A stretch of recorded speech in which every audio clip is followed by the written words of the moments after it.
आजच डाउनलोड करा आणि तुमच्या आवडत्या मालिकांचा आनंद लुटा।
ती कधी जाणार आहे पारू नाचायला?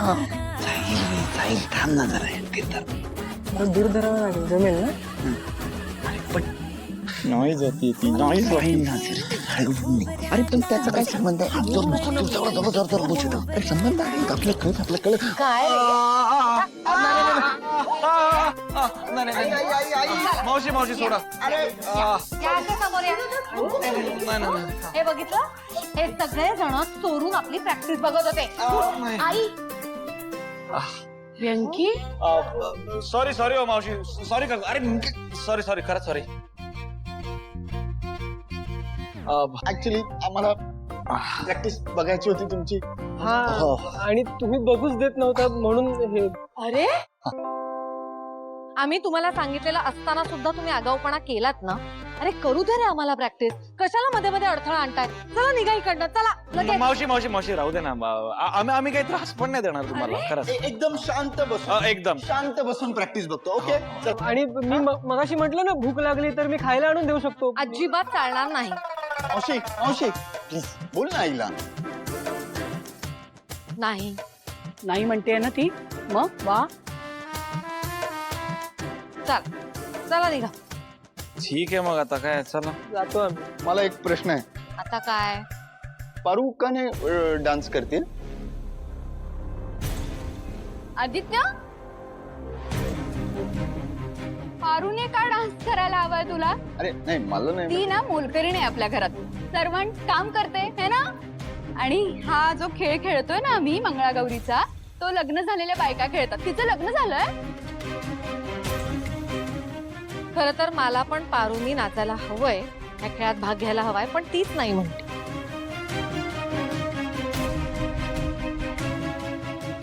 आदित्य बाहेर आहे ना, मला बोलायचं तुझ्याशी। पारू मॅडम तुम्ही पण येता? आता तुम्ही काय करताय? निघा चला। अरे काय यार, स्पष्टपणे कळतंय की तुलाही ते खेळ खेळायची इच्छा आहे, आईची मदत करायची इच्छा आहे, पण त्या दामिनी काकूमुळे तुला ते खेळता येत नाही।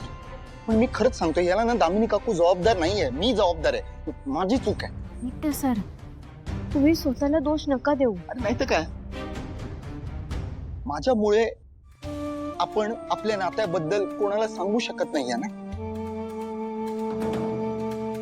तू तर म्हणतेय सगळ्यांना की सांगा सांगा लवकर, पण मीच तुला नाही नाही म्हणतोय, आणि त्यामुळे तुला किती गोष्टी सॅक्रिफाईस करायला लागतात। पण बस मला तर खरंच असं वाटतंय ना की हीच ती योग्य वेळ आहे, आपण सांगून टाकूया सगळ्यांना। आदित्य सर, सगळे आहे तिथे, चल नाही चल तू चल। ऐका ना,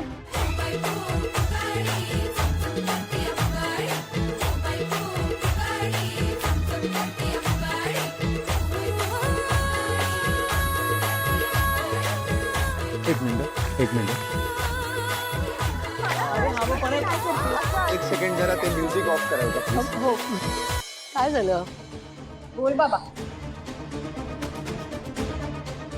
आई मला तुझ्याशी काहीतरी खूप महत्वाचं बोलायचं आहे. बोल ना. आई कदाचित ते ऐकून आदित्य थांब, मला तुझ्याशी बोलायचंय, जरा चल माझ्याबरोबर. नाही बाबा, मला आता आई सोबत खरंच खूप महत्वाचं बोलायचं. आदित्य माझ्याबरोबर चल जरा. बाबा प्लीज माझं ऐकून. तू चल चल चल लवकर. आलो आलो आलो. चल लवकर.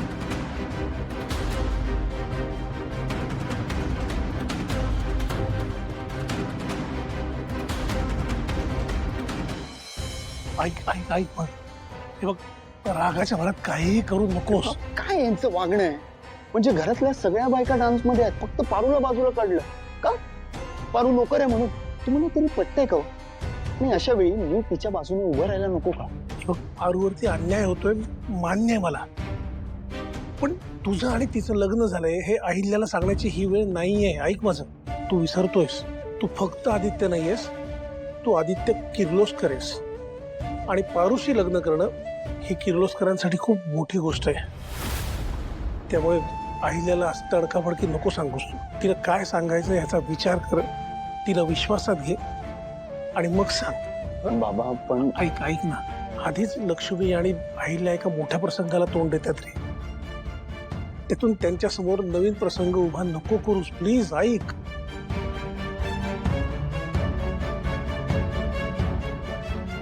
ठीक आहे. ऐक ऐक, तू आज जातोयस, पण अहिल्या तुला विचारेल तू काय सांगणार होतास. तिला काय सांगायचं याचा नीट विचार कर.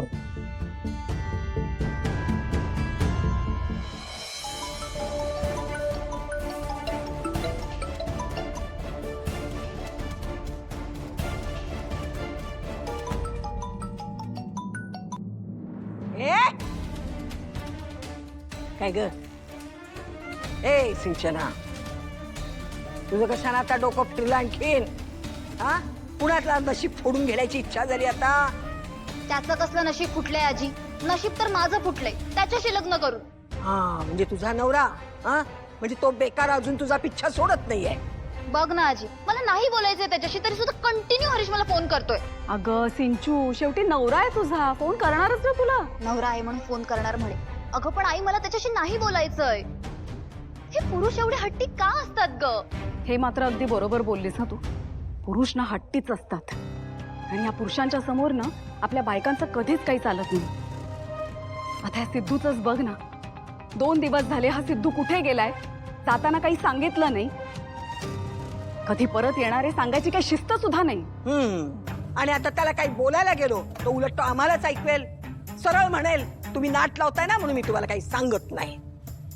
ओ गॉड, कशी 2 प्रकारची माणसं आहेत. एक कॉल उचलत नाही, दुसरा कॉल करायचा थांबत नाही. आजी हे बघ, आला काय त्याचा पुन्हा फोन? नको, अजिबात उचलू नकोस तू त्याचा फोन. हा माझा नातू आणि त्याची ती अवलक्षणा माहेरी उधळले असतील, त्या घरातल्यांच्या कुणाचाही फोन उचलायचा नाही सिंचना.